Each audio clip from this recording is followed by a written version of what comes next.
8 માર્ચના રોજ આંતરરાષ્ટ્રીય મહિલા દિવસ છે. એના અનુસંધાને જુદા જુદા પ્રોગ્રામ અમદાવાદ સિટી પોલીસ દ્વારા કરવામાં આવી રહ્યા છે. તો આજે એક મહિલા બાઇક રેલી હતી, જેમાં તમામ મહિલાઓ જોડાયા હતા. અમદાવાદ પોલીસ અને અમુક પ્રાઇવેટ પણ હતા. બધાએ હેલ્મેટ પહેર્યો હતો. એના સાથે જે બે રાઇડર સાથે જે પ્લેન રાઇડર છે એને પણ હેલ્મેટ પહેર્યા હતા.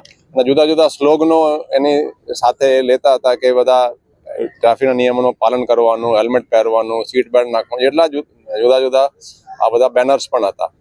આ મહિલા દિવસ જે છે એનો ખરેખર જોઈએ તો મહિલાઓનું જે યોગદાન છે એને રિકોગ્નાઇઝ કરવાનું, જેન્ડર ઇક્વલિટી. આજે જુઓ તો મહિલાઓ બધી જ ક્ષેત્રોમાં વ્યવસ્થિત રીતે કામ કરી રહી છે.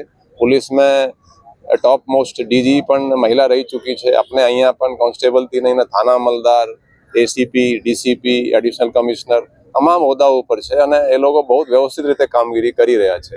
ઇનફેક્ટ પોલીસ સ્ટેશનમાં અમુક વખતે તો એની સિન્સિયરિટી જેન્ટ્સ કરતાં કદાચ એ વધારે સિન્સિયર મને એવું એસેસમેન્ટ ક્યારેક થાય છે અમુક મહિલાઓનો. તો એટલે કામગીરી બહુ વ્યવસ્થિત છે.